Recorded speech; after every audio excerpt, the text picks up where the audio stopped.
नमस्कार दोस्तों, sunrise match point के यूट्यूब चैनल पर आपका स्वागत है। दोस्तों, हम पढ़ रहे थे डिटर्मिनेंट्स और डिटर्मिनेंट्स में हमने पिछली क्लास में और इसका एक अनुप्रयोग हमने पढ़ा था, यानी आपके सारणी की सहायता से और त्रिभुज का क्षेत्रफल ज्ञात करना। वो हमने पिछली क्लास में सीख लिया था। ठीक है, उसमें मैंने बताया था कि पर्सन जो है वो संभावना कम रहेगी पूछे जाने की, लेकिन फिर भी अपने को, क्योंकि जो इसमें त्रिभुज का क्षेत्रफल दे करके और जो शीर्ष जो होंगे यानी वर्टिक्स होंगे उनमें कोई कोई अननोन वैल्यू डालेगा और वो अपने से पूछेगा। तो इस टाइप का पर्सन एग्जाम में आया हुआ है, तो वो इस टाइप के जो पर्सन है ना उनके ऊपर अपने को प्रैक्टिस करनी है। और उनमें थोड़ी सी गलती होने की संभावना ये रहेगी कि त्रिभुज का क्षेत्रफल जो दिया होगा हम उसको प्लस माइनस में नहीं लेंगे, यानी प्लस में लेके करते हैं, इसलिए गलती होने की संभावना रहती है। तो ध्यान रखें कि त्रिभुज का क्षेत्रफल दिया हुआ है तो आप क्षेत्रफल को प्लस और माइनस में लिखेंगे। ठीक है, फिर कोई दिक्कत नहीं है। ठीक है, और आज जो है इसी सारणी को एक उपयोग और देख रहे हैं अपने, और उसमें हम देखेंगे रेखिक समीकरण निकाय को हल करना। रेखिक समीकरण निकाय का मतलब ये है कि ऐसे समीकरण होंगे जो अगर ग्राफ खींचेंगे तो उनका एक ग्राफ जो है सरल रेखा आएगा। हालांकि रेखिक समीकरणों से हम अनभिज्ञ नहीं है, क्योंकि 9th क्लास में हमने शुरू कर देते हैं इनको पढ़ना, तो हम वहां दो चर वाले रेखिक समीकरण पढ़े थे। अब यहाँ पर क्या कर रहा है कि रेखिक समीकरण की बात कर रहा है, तो रेखिक समीकरण दो चर वाले भी हो सकते हैं, ठीक है, और तीन चर वाले भी हो सकते हैं। तो मैंने एक बस तीन चर वाले के लिए मैंने एक एग्जाम्पल लिखा है। तो आप दो चर वाले अगर होंगे तो वो भी ऐसे होंगे, उसमें जो सारणिक जो होंगे ना वो 2x2 की बन जाएंगी। ठीक है ना, यानी 2 कोटि की सारणी बनेगी। अगर 3 समीकरण है तो 3 कोटि का सारणी बन जाएगा, अगर 4 कोटि का है तो भी इसी तरीके से होगा। ठीक है, अब देखो रेखिक समीकरण निकाय होगा। रेखिक समीकरण का मतलब तो समझ रहे होंगे कि जो आपके पास वेरिएबल होगा यानी जो चर होगा उस चर की घात हमेशा एक होगी। जैसे एक्स वाई जेड यहाँ पर चर हैं तो इनकी घात एक होगी।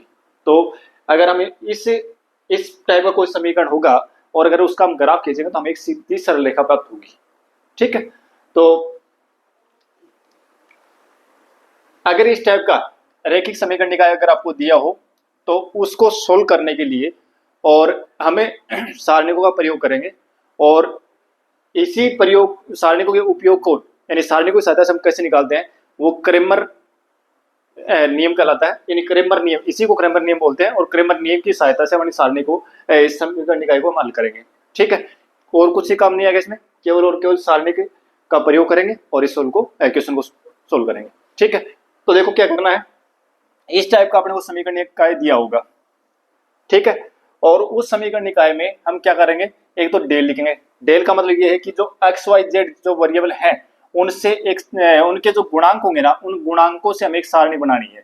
अगर ये दो चर के रेखिक समीकरण है तो उस समय अगर हम सारणी को बनाएंगे तो वो दो ऑर्डर की बनेगी, इन दो कोटि की बनेगी। ठीक है, अगर तीन चर का रेखिक समीकरण है तो अपने पास जो सारणी की बनेगी वो तीन क्रम की बनेगी। ठीक है ना, इसी प्रकार से फिर ये डेल तो लिख लिया, कोई दिक्कत नहीं है। अब डेल 1 डेल 2 डेल 3 लिखा हुआ है, तो डेल 1 में क्या करना है, जो अपने पास डेल 1 डेल जो लिखी है ना तो उस डेल में जो पहला कॉलम है उसको हटा देंगे और इसकी जगह पर ये जो D1 D2 D3 है ये अपन यहाँ पर डाल देंगे। ठीक है, तो ये डेल 1 हो गया। डेल 2 में क्या करेंगे, जो दूसरे नंबर का कॉलम है उसको हटा देंगे, भाई 2 है तो सेकंड कॉलम हटा दो, तो सेकंड कॉलम हटाएंगे वहां पर ये डाल देंगे। इसी प्रकार से 3 में थर्ड कॉलम हटा देंगे और उसकी जगह डाल देंगे। तो एक तो ये लिखना सीख लें आराम से। ठीक है, इतना काम करने के बाद में हमारे पास चार सारणिक आ गई, चारों सारणिकों के अपन निकालेंगे मान। ठीक है, अब देखो अगर पहली सारणी हमने निकालते हैं डेल निकालते हैं ये, और इसका मान दो प्रकार का आएगा, तो जीरो आएगा या जीरो नहीं आएगा। भाई प्लस माइनस कुछ आ सकता है लेकिन जीरो नहीं। तो अगर जीरो नहीं आता है, अगर डेल का मान जीरो नहीं आता है तो उस स्थिति में अद्वितीय हल होगा, यानी यूनिक सॉल्यूशन होगा। मतलब एक्स वाई जेड जो है उसके मान हम निकाल पाएंगे और वो मान एक ही मान आएगा, मतलब एक्स का मान भी एक आएगा, वाई का मान भी एक आएगा, जेड का मान भी एक ही आएगा। ठीक है, कहने का मतलब ये है कि उस स्थिति में अगर हम तीनों रेखाओं के ग्राफ अगर खींचें तो हमारे पास एक बिंदु आएगा जिसमें एक बिंदु मिलेगा जहां पर ये तीनों रेखा काटेंगी। ठीक है, और वही अपना सॉल्यूशन होगा। अच्छा, फिर अगर ऐसा है कि डेल का मान जीरो के बराबर नहीं है, डेल जो है उस डेल का मान जीरो के बराबर नहीं है, यूनिक सॉल्यूशन आएगा। उस यूनिक सॉल्यूशन को अपन कैसे निकालेंगे, तो उस समय एक्स का मान जो होगा तो क्या होगा, डेल 1 अपॉन डेल, वाई का मान डेल 2 अपॉन डेल, जेड का मान डेल 3 अपॉन डेल। इनकी सहायता से एक्स वाई जेड का मान निकल जाएगा और जो एक्स वाई जेड के मान आएंगे वही तो इसके है। ठीक है, अच्छा दूसरी कंडीशन एक और भी बन सकती है कि यदि डेल का मान जीरो आ जाए तो तो क्या होगा, तो डेल का मान अगर 0 आ जाए तो उस स्थिति में साथ में उस स्थिति में दो कंडीशन बनेगी। क्या, कि डेल का मान तो 0 है, अगर डेल 1 डेल 2 डेल 3 तीनों ये भी 0 आ जाए, मतलब डेल का मान 0 और तीनों ये भी 0 आ जाए, तो उस समय जो समीकरण निकाय होगा वो अपना उस समीकरण निकाय के अनंत हल विद्यमान होंगे, उस समीकरण निकाय के अनंत हल विद्यमान होंगे, मतलब एक्स वाई जेड के अपने को अनंत मान मिल जाएंगे। ठीक है, और अगर डेल का मान तो 0 है, लेकिन इनमें से डेल 1 डेल 2 डेल 3 में से कोई एक शून्य मतलब नॉन जीरो, एक कोई एक ऐसा है जिसका मान 0 नहीं है, कोई भी एक हो, एक भी हो सकता है, दो भी हो सकता है, तीन भी हो सकते हैं। ठीक है, यानी डेल 1 डेल 2 डेल 3 में से कम एक तो ऐसा हो जिसका मान 0 के बराबर नहीं है, तो उस स्थिति में जो निकाय है वो अपना असंगत होगा, उसका कोई हल नहीं होगा। ठीक है, तो एक तो ये कंडीशन जो है ना, इनको अपने को अच्छे से याद रखना है, क्योंकि परीक्षा में जो क्वेश्चन आए ना वो इन कंडीशन पर आए हैं, तो ये थोड़ा ध्यान रखना अपने को। ठीक है, तो एक तो पहले अपन इससे संबंधित एक क्वेश्चन सोल्व करते हैं और उसके बाद में अपन बढ़ेंगे आगे। ठीक है, कोई भी क्वेश्चन लिख लो, मैं क्वेश्चन लिख रहा हूँ अपने बुक का क्वेश्चन, हालांकि ये प्रेजेंट टाइम में 12th क्लास में ये जो सिलेबस है उसमें है नहीं। ठीक है, लेकिन अपने को पढ़नी है, ये एक्स्ट्रा हो गया 12th क्लास के लिहाज से, और कंपटीशन के लिहाज से तो अपने को पढ़ना ही है, पर्सन आते हैं और आएंगे। ठीक है, देखो क्वेश्चन में लिख रहा हूं, क्वेश्चन अपना ये है कि 3x minus Y minus 2z बराबर 2 और 2y माइनस जेड बराबर -1 और 3x माइनस 5y बराबर 3, और इस समीकरण निकाय को हमें हल करना है। ठीक है, तो देखो सबसे पहले अपन डेल लिखेंगे, डेल का मान क्या आएगा, देखो डेल बताओ क्या आएगा, एक्स वाई जेड के गुणांक, तो एक्स वाई जेड के गुणांक लिखो, इसमें एक्स वाई जेड के गुणांक कितने हैं, 3 -1 -2, इसमें एक्स वाई जेड का गुणांक देखो, यहाँ एक्स का गुणांक था 0, वाई का 2 है और जेड का -1 है, यहाँ लिखो एक्स का तो 3 हो गया, वाई का -5 हो गया, जेड का हो गया 0। ठीक है, डेल 1 हो गया, सॉरी डेल हो गया।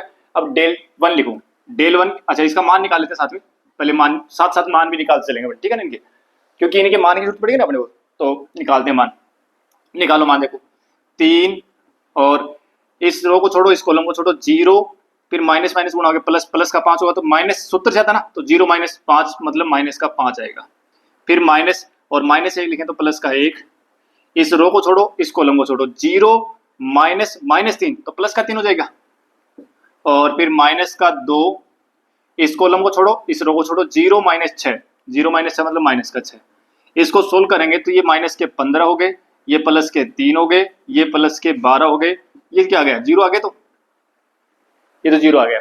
ठीक है, तो ये 0 आ गया, इसका मतलब ये क्या है, चलो सोल्व कर लेते हैं आगे। ठीक है ना, अब समीकरण निकायेगा, अपने को हल पूछा, ये संगत है असंगत है देखेंगे अपन। ठीक है, अच्छा अब देखो डेल्टा का मान 0 आ गया ना, तो ये संगत हो भी सकता है, नहीं भी। संगत कब होगा, संगत तब होगा जब ये डेल 1 डेल 2 डेल 3 भी 0 आ जाए, तो उस समय संगत निकाय होगा, अनंत हल होंगे उसके। ठीक है ना, और अगर डेल 1 डेल 2 डेल 3 में से कोई एक नॉन जीरो आ जाएगा, एक डेल 1 डेल 2 डेल 3 में से कोई एक ऐसा मिल जाए जिसका मान 0 नहीं है, तो उस स्थिति में ये जो निकाय होगा वो असंगत निकाय होगा, कोई भी हल नहीं होगा। ठीक है, चलो करते हैं आगे। डेल का तो हमने निकाला, डेल 1 निकालते हैं। डेल 1 मतलब ये जो डेल है ना, इस डेल में 1 यानी फर्स्ट कॉलम को हटा दो और उसकी जगह पर ये डी वाला जो है ना ये कॉलम डाल दो, इसमें 2 -1 3 -1 2 5 -2 -1 0, इसको सोल्व कर लो तो 2 गुणा, इस रो को छोड़ो, इस कॉलम को छोड़ो, तो 0 -5 तो प्लस के 5 हो जाएंगे।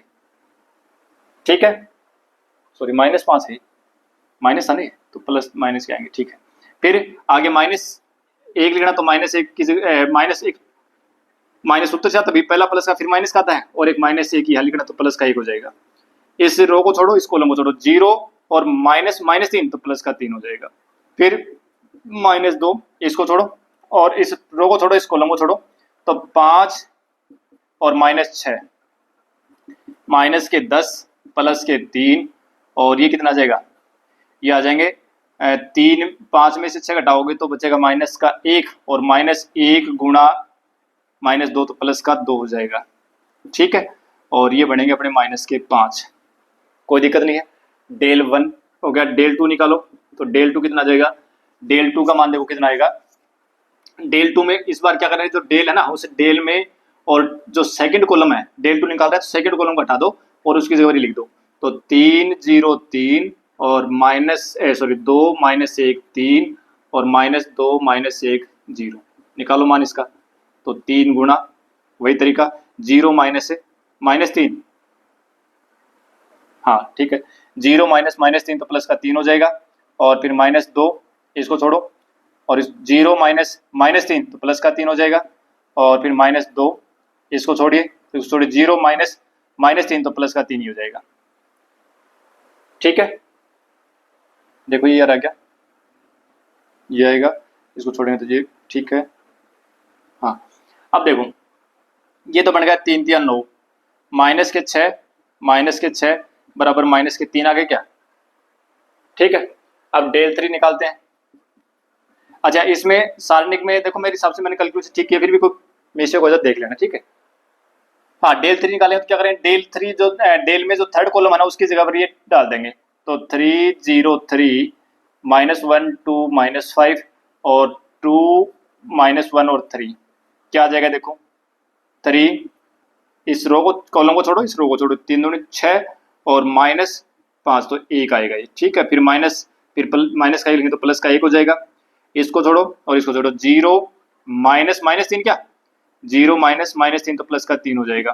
फिर -2 सॉरी प्लस का 2 इसको छोड़ो 0 -6 और इसको सोल्व करेंगे तो कितना आएगा 3 प्लस का 3 और माइनस के 12 है तो बराबर कितना होगा -6। ठीक है अब देखो ये जो डेल्टा 1 है ना ये भी 0 के बराबर नहीं है, डेल्टा 2 भी 0 के बराबर नहीं है, डेल्टा 3 भी 0 के बराबर नहीं है। हालांकि हमें सभी निकालने की जरूरत नहीं थी लेकिन मैंने समझाने के लिए निकाल दिया क्योंकि यहाँ पहले में ही हम कह देते देखो ये दूसरी कंडीशन हो गई कि डेल बराबर तो 0 हो।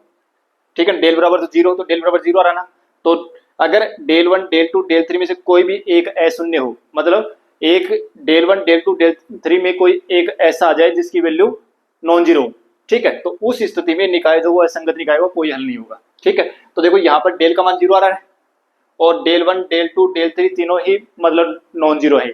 ठीक है तो ये जो समीकरण निकाय है असंगत निकाय है इसका कोई भी हल विद्यमान नहीं होगा। ठीक है और देख लेते हैं कभी ये 0 बन ही नहीं जाओ, एक बार फिर चेक कर लेते हैं 0 माइनस के पास ठीक है फिर माइनस कहेगा ये आ जाएगा 0 ठीक है -2 इसको छोड़ो और माइनस के 6 आएंगे। ठीक है और ये बन गया -15 प्लस का 3 और प्लस के 12। ठीक है ये 0 आएगा। ठीक है आगे बात समझिए। अब जैसे मान लो कि अगर इसमें कुछ डेल जो है उस डेल का मान कुछ चेंज कर देते हैं, डेल में कोई भी एक मान चेंज कर देते हैं कहने का मतलब ये 0 नहीं आता। ठीक है एक बार मैं बस खाली समझाने लिख देता हूँ कि अगर जैसे मान लो आपने डेल का मान निकाल लिया, जैसे डेल का मान आपने 2 निकाल लिया। ठीक है डेल का मान 2 निकाल लिया, डेल 1 डेल 2 डेल 3 अपने पास आए हुए हैं। ठीक है तो अगर हम x का मान निकालें, जैसे मान लो हमने कोई एक ऐसी संख्या इसमें कोई चेंज की है जिसके लिए डेल जो है वो 0 बराबर नहीं आ रहा है। ठीक है क्योंकि मैंने एक उदाहरण लिखा था वो उदाहरण ऐसा ही आ गया इसमें से कि इसमें डेल का मान 0 आ गया। ठीक है तो ये डेल का मान अगर 0 नहीं होता, डेल का मान 0 नहीं होता साथ में डेल 1 डेल 2 डेल 3 है ये कुछ भी है कोई फर्क नहीं पड़ेगा, लेकिन डेल का मान 0 नहीं है ना उस स्थिति में अद्वितीय हल होता। तो ये तीनों ही 0 आ जाते कोई फर्क नहीं पड़ता इससे, उस समय भी अपना सॉल्यूशन जो होता है वो यूनिक होता, अद्वितीय हल होता, एक्स वाई जेड के मान मिल जाते। ठीक है तो देखो फिर अपन क्या करेंगे कि अगर डेल का मान 0 के बराबर नहीं है तो हम एक्स का मान निकालेंगे तो डेल 1 में डेल का भागते हैं।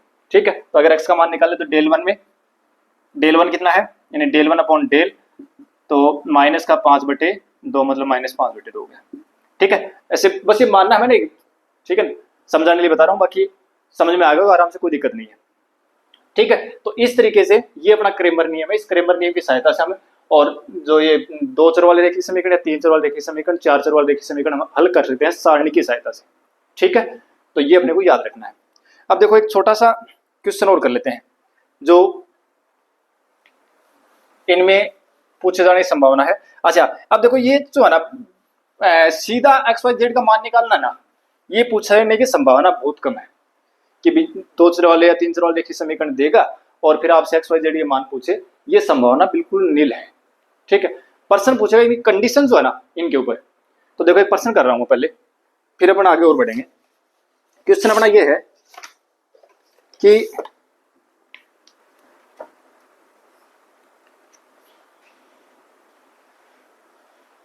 क्वेश्चन ये है,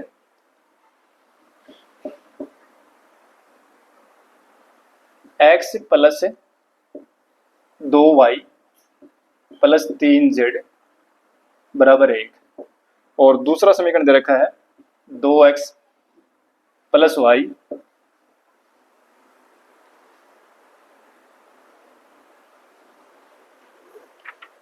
प्लस वाई प्लस 3z बराबर दे रखा 2, और 5x plus 5y plus 9z बराबर 4 है। 4 के हलों की संख्या, के हलों की संख्या, के हलों की संख्या है, ठीक है, के हलों की संख्या है। ऑप्शन दे रखे थे अनंत हल, इनफाइनाइट सॉल्यूशन, बी कोई हल नहीं, हल नहीं, सी अद्वितीय हल यूनिक सॉल्यूशन, और डी कोई ऑप्शन और कर लो अपनी तरफ से, डी कर लो, जैसे डी में कर दो, चलना नोबदिस कर दो, कोई और आ जाए इसमें, हालांकि आने तो इन तीनों में से है, और को बना दे, ठीक है। अब देखो हलों की संख्या पूछ रहा अपने से, हलों की संख्या पूछ रहा है, इसका मतलब ये जो कंडीशन है ये के ऊपर बात करेगा ये। देखो हलों की संख्या कहाँ से आती है, एक तो ये डेल 1 का मान 0 आ जाए, डेल का मान 0 आ जाए, सॉरी डेल का मान डज नॉट इक्वल 0 आ जाए, तो अद्वितीय हल होगा, मतलब एक हल होगा, ठीक है। तो एक हल होने के लिए तो ये आएगा, दो हल हो तो दो हल के लिए देखो, मतलब एक से ज्यादा हल हो तो दो, ये ऐसा नहीं है कि आप दो हल आएंगे, ठीक है ना, एक से ज्यादा, या तो एक से ज्यादा हल आएंगे, या एक से ज्यादा मतलब अनंत हल हो सकते हैं, ठीक है, और या फिर एक हल आएगा, ठीक है। देखो हम निकालते पहले डेल का मान निकालते हैं, डेल क्या आएगा, देखो 1 2 5 2 1 5 3 3 9, ये आ गया। इसका मान निकालते हैं, 1 गुणा 9 माइनस 15 यानी माइनस का 6, फिर माइनस का 2, 9 दूनी 18 माइनस 15 तो 3, और प्लस 3 गुणा 5 दूनी 10 माइनस 5 यानी कि 5, माइनस के 6 प्लस के 15 बराबर 3 आ गया, ठीक है, मतलब does not equal 0, does not equal to 0। अब चलना ही नहीं अपने आगे, ये कंडीशन याद है, तो इस कंडीशन में रहे परसेंटेज, तो डेल का मान डज नॉट इक्वल 0 आ गया, इसका मतलब अद्वितीय हल है। आगे तो इसमें देखना नहीं है, ये तो दूसरी कंडीशन तो कब है, जब डेल का मान 0 आए तब है, ठीक है। तो क्या कर लिखेंगे अपन, अतः है अद्वितीय हल विद्यमान, ठीक है। अद्वितीय हल का मतलब एक ही हल आएगा अपने पास, इसका हल जो वो एक आएगा, ठीक है, अद्वितीय हल। और ये जो पर्सन है ना, ये आरपीएससी फर्स्ट ग्रेड 2011 में पूछा हुआ, जिस समय पर्सन ही जी आया करते थे, आरपीएससी फर्स्ट ग्रेड 2011 में फर्स्ट ग्रेड पूछा हुआ पर्सन है, ठीक है, बिल्कुल छोटा सा पर्सन, लेकिन आजकल नहीं आते इतने छोटे पर्सन, और बाकी एग्जामिनर का कह नहीं सकते, कोई भी पर्सन डाल दे, ठीक है। आगे बात में, तो ये एक छोटा सा पर्सन था। अच्छा, अगर जैसे मान लो इसमें निकालना होता कि भी एक्स वाई जेड के मान निकालो, तो कोई दिक्कत नहीं है, अपन डेल का मान निकालिए, डेल 1 का मान निकाल लेंगे, डेल 2 का निकाल लेंगे, डेल 3 का निकाल लेंगे, ठीक है, निकालना बताई दिया मैंने तरीका। और फिर एक्स बराबर क्या हो जाएगा, डेल 1 अपॉन डेल, वाई बराबर del upon del 2 upon del, और जेड बराबर डेल 3 अपॉन डेल, बस इस तरीके से करो, निकाल लेंगे आंसर, ठीक है। अच्छा, अब देखो इतनी बात होने के बाद में अब आ जाओ आप, एक और लिखा हुआ है छोटा सा टॉपिक आगे, समघाती रेखिक निकाय, रेखिक समीकरण निकाय, समघाती, समघाती का मतलब ये है, देखो ये जो समीकरण दे रखे है ना, ये अभी समघाती नहीं है, क्योंकि देखो x यहाँ एक आता है, यहाँ एक आता है, यहाँ एक आता है, लेकिन यहाँ पर 0 का आता है, मतलब ये अचर पद दिन परेशान कर रहा है अपने को। तो अगर कोई ऐसे रेखिक समीकरण जिसमें अचर पद शून्य हो, यानी अचर पद हो ही नहीं, तो समीकरण ऐसा बन जाए कि भी a1x plus b1y plus c1 बराबर 0, मतलब c1z बराबर 0, d1 0 हो गया, ठीक है। इसी प्रकार से a2x plus b2y plus c2z बराबर 0, और a3x plus b3y plus c3z बराबर 0। तो देखो इसमें d1 d2 d3 जो है वो 0 हो गया, ठीक है। तो जब अचर पद जो है ना वो गायब होगा ना, 0 होगा, उस समय जो समीकरण है उसको क्या बोलेंगे अपन, समघाती रेखिक का अवकल, रेखिक समीकरण, समघाती रेखिक समीकरण इनको बोलेंगे, ठीक है। तो उस स्थिति में देखो क्या होता है, उस स्थिति में कुछ कंडीशंस है जो याद रखनी है अपने को, ठीक है। पहला तो ये है कि देखो, अगर अपने पास जैसे इसमें लिखा ना, सेम ऐसा वैसा ही है कि यदि हमने इसी तरीके से क्या निकालेंगे, देखो हम निकालेंगे डेल, निकालेंगे डेल वन, निकालेंगे यहां से डेल निकालेंगे, डेल वन निकालेंगे, डेल टू निकालेंगे, ठीक है, डेल थ्री भी निकालेंगे। लेकिन देखो यहाँ एक चीज ध्यान नोट करने वाली है कि डेल का मान जो वो जीरो नॉन जीरो आ सकता है, बाकी इनमें सभी डेल वन भी जीरो आएगा, डेल टू भी जीरो आएगा, डेल थ्री भी जीरो आएगा। क्यों जीरो आएगा? क्योंकि देखो हम इनमें क्या कर रहे हैं, डी वन को जब डेल वन लिख रहे हैं तो डी वन को देखो इसमें एंट्री कर रहे हैं उसकी, और डी वन यहाँ क्या है, सभी d one d two d three सब क्या है, जीरो है।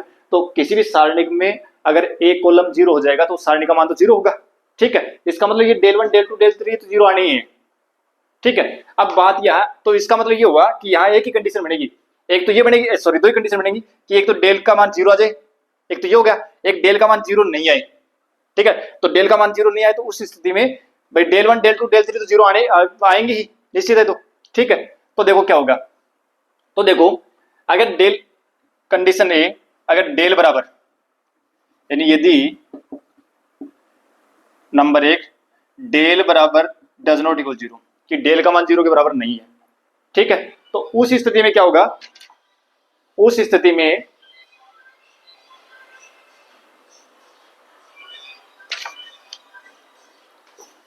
अद्वितीय होगा, अद्वितीय हल होगा। लेकिन ध्यान रखें वो शून्य हल होगा, शून्य हल, शून्य हल होगा मतलब कि एक्स वाई जेड के मान शून्य आएंगे, एक हल आएगा उसमें एक्स वाई जेड, एक्स बराबर भी जीरो होगा, वाई बराबर भी जीरो और जेड बराबर भी जीरो आएगा, ठीक है। कब? जब डेल का मान जीरो के बराबर नहीं है, उस समय अद्वितीय हल होगा, और वो भी क्या होगा, अद्वितीय शून्य हल होगा, अद्वितीय शून्य हल होगा, ठीक है। तो देखो यहाँ पूछ सकता है कि मतलब ऐसा कोई समीकरण देगा और उसमें ऑप्शन बनाएगा कि अद्वितीय हल, और एक लिखेगा अद्वितीय शून्य हल, ठीक है। तो अद्वितीय शून्य हल और अद्वितीय हल, तो अद्वितीय हल के अंदर तो कोई भी हल आ सकता है, ठीक है। और यहाँ अद्वितीय शून्य हल का मतलब एक्स वाई जेड का मान जो फिक्स हो गया कि जीरो ही आएगा, एक्स भी जीरो, वाई भी जीरो, जेड भी जीरो, ठीक है। नंबर दो, और देखो एक चीज और है, इनके लिए कुछ शब्द हैं उनको याद रखना, वो शब्द जो है ना वो अपने क्या क्या है, वो इनको बोलते हैं तुच्छ हल, तुच्छ हल या निरर्थक हल, निरर्थक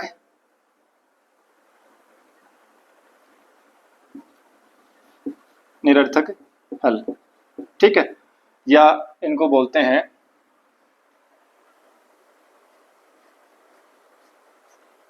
ट्राइवल सॉल्यूशन, ट्राइवल सॉल्यूशन, ठीक है। मतलब क्या हुआ, देखो याद रखना है इस चीज को कि डेल का मान जीरो के बराबर नहीं है, ठीक है। तो हल जो आएगा वो अद्वितीय शून्य हल आएगा, और इसको क्या बोलते हैं, तुच्छ हल बोलते हैं या निरर्थक हल बोलते हैं, परीक्षा में नाम आते हैं तुच्छ हल या निरर्थक हल, ठीक है। ये इंग्लिश वर्ड होगा ट्राइवल सॉल्यूशन, ठीक है। अगर नंबर दो, यदि डेल का मान क्या जाए, जीरो के बराबर आ जाए, डेल का मान जीरो के बराबर आ गया, तो उस स्थिति में क्या होगा, उस स्थिति में समीकरण निकाय के अनंत हल होंगे, ये जो समीकरण निकाय है इसके क्या होंगे, अनंत हल होंगे। और अनंत हल जो है उनको क्या, उस समय अनंत अशून्य हल, अशून्य, अनंत अशून्य हल, ठीक है। अब इसको क्या क्या बोलेंगे, एक तो बोलते हैं इसको अतुच्छ हल, ठीक है, या अनिरर्थक हल,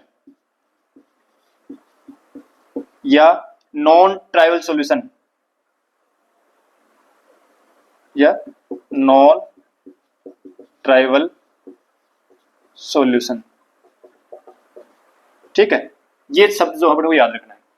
मतलब क्या हुआ कि अगर D1 D2 D3 जीरो, कहने का मतलब यह है कि अगर समीकरण निकाय अपना समघातीय रैखिक समीकरण निकाय है तो उस स्थिति में अगर डेल्टा का मान जीरो के बराबर नहीं है, डेल का मान अगर जीरो के बराबर नहीं है तो समीकरण निकाय जो है उसका अद्वितीय होगा, वो क्या होगा, अद्वितीय शून्य होगा, मतलब एक्स वाई जेड के मान जीरो जीरो आएंगे, ठीक है। और उसको क्या बोलते हैं, तुच्छ हल बोलते हैं, उसको निरर्थक हल बोलते हैं या ट्राइवल सॉल्यूशन बोलते हैं, ठीक है। अब अगर डेल का मान जीरो के बराबर आ गया, ठीक है, तो उस समय अनंत अशून्य हल होंगे, अनंत अशून्य हल, शून्य हल इसमें भी आएगा लेकिन उसको शामिल नहीं करेंगे, शून्य हल इसमें शामिल होगा वो, ठीक है ना। बाकी इसमें जो है वो अलग आएंगे, क्योंकि एक्स वाई जेड के मान आप कुछ भी रखते हो सभी संतुष्ट करते जाएंगे इनको, ऐसे बहुत सारे अपने को मान मिल जाएंगे, अशून्य होंगे लेकिन वो, ठीक है ना, अशून्य हल, ध्यान रखें इसको, ठीक है, अशून्य हल। इनको बोलते हैं अतुच्छ हल या अनिरर्थक हल या नॉन ट्राइवल सॉल्यूशन। अब देखो इसके ऊपर कुछ प्रश्न करते हैं प्रैक्टिस के लिए। ये बात मैं इस साइड लिख रहा हूँ, लिखी रहने दे रहा हूँ, और क्वेश्चन मैं इस साइड लिख रहा हूँ, ठीक है। और ये चीजें जो है अपने को याद रखनी है, कंडीशन जो है ना इनके ऊपर प्रश्न आ रहे हैं वो याद रखनी है अपने कंडीशन। देखो एक प्रश्न में लिख रहा हूँ कि क्वेश्चन ये है कि यदि समीकरण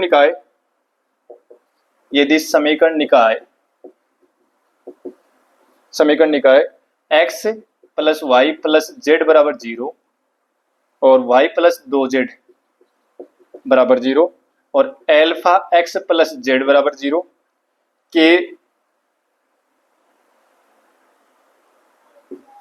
के पास एक से अधिक हल है, एक से अधिक हल है,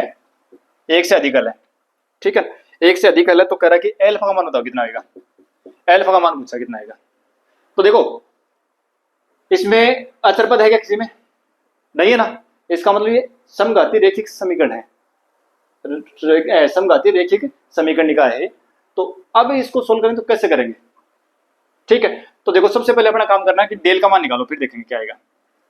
अच्छा सुनो, डेल का मान निकालें क्या, इसमें डेल में तो एल्फा आएगा, तो यह कंडीशन दे रखी है, एल्फा का तो मान निकालना है। कंडीशन देखो क्या है, क्या कर रहा है कि इसके पास जो है वो एक से अधिक हल है, एक से अधिक।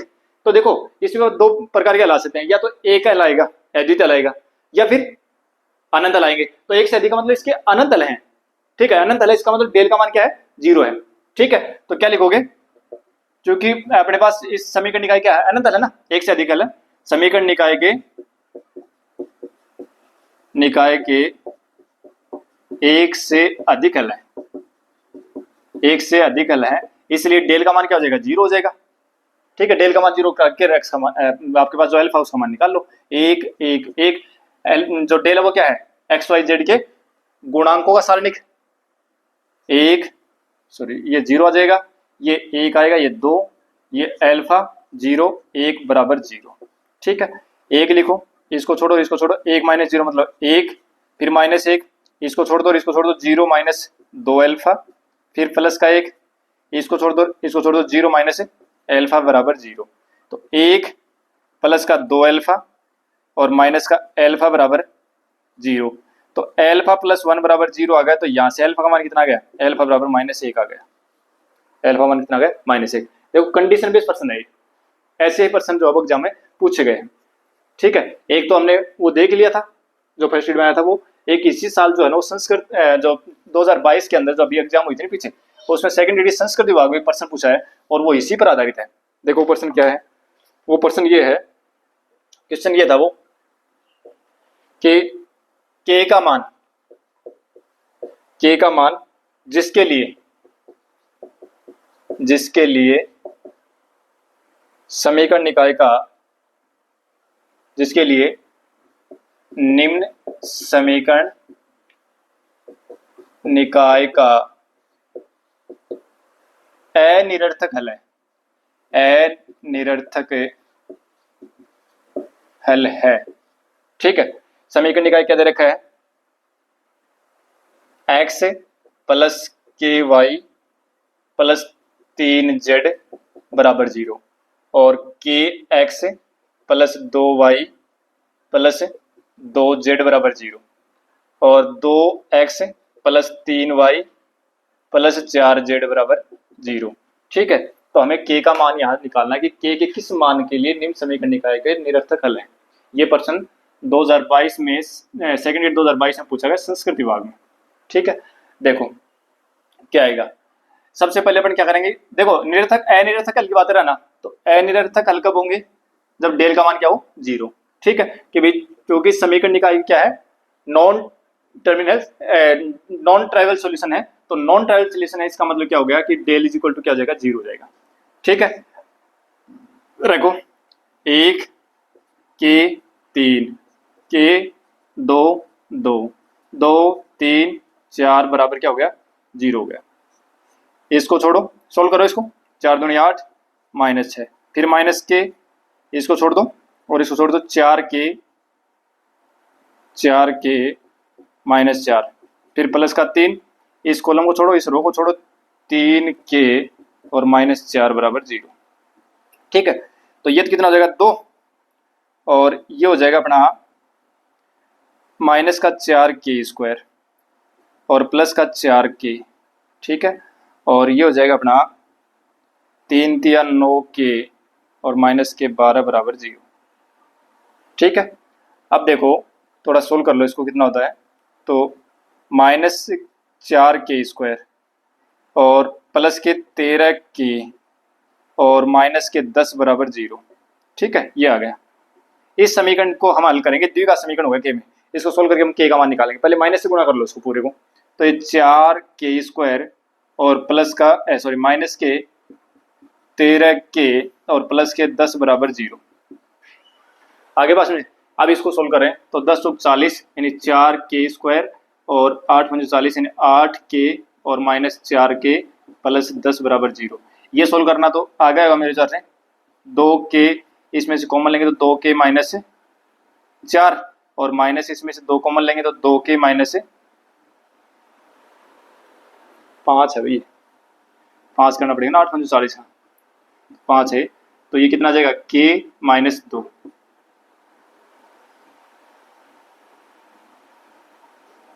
ये देखो थोड़ा सा करप्ट हो गया, इन दो में देखो क्या कॉमन आ रहा है, 4k कॉमन आ रहा है, तो ये तो k बच गया और माइनस का 2 बच गया। आगे इसमें से 5 कॉमन आ रहा है, तो k -2 बराबर 0। ठीक है, k -2 और फिर यहाँ बच गया 4k -5 बराबर 0। अब k -2 बराबर 0 करोगे तो यहाँ से k का मान कितना आ गया, k बराबर आ गया 2। ठीक है, या 4k -5 बराबर 0 करोगे तो k का मान कितना आ गया, 5/4 आ गया। तो k के दो मान आ गए, एक तो 2 आ गया और एक 4/5 आ गया। ठीक है, तो आपने को ये पूछा था, उसने दोनों दे रखे थे कि अलग अलग भी दे रखे थे और दोनों एक साथ भी दे रखे थे, क्या 2 और 5/4 इस प्रकार से भी दे रखे थे। तो अपना आंसर जो ये हो जाएगा 2 और 4/5। ठीक है, तो ये एक अपना छोटा सा टॉपिक था, क्रैमर नियम। ठीक है, उस पर आधारित कुछ प्रश्न थे। ये कंडीशन जो मैंने लिखे हैं, ये इनके जो शब्द है इनको अच्छे से याद कर लेना है, इन्हीं के ऊपर प्रश्न जो और भी क्वेश्चन आए हुए हैं। तो अब अपनी क्लास लंबी हो जाए, कोई भी क्वेश्चन जो है प्रैक्टिस के लिए अपन कर सकते हैं, इनको याद करें तो सारे हो जाएंगे आराम से। ठीक है, तो आज की क्लास को अपन रोकते हैं यही, मिलते हैं नेक्स्ट क्लास में। Thank you.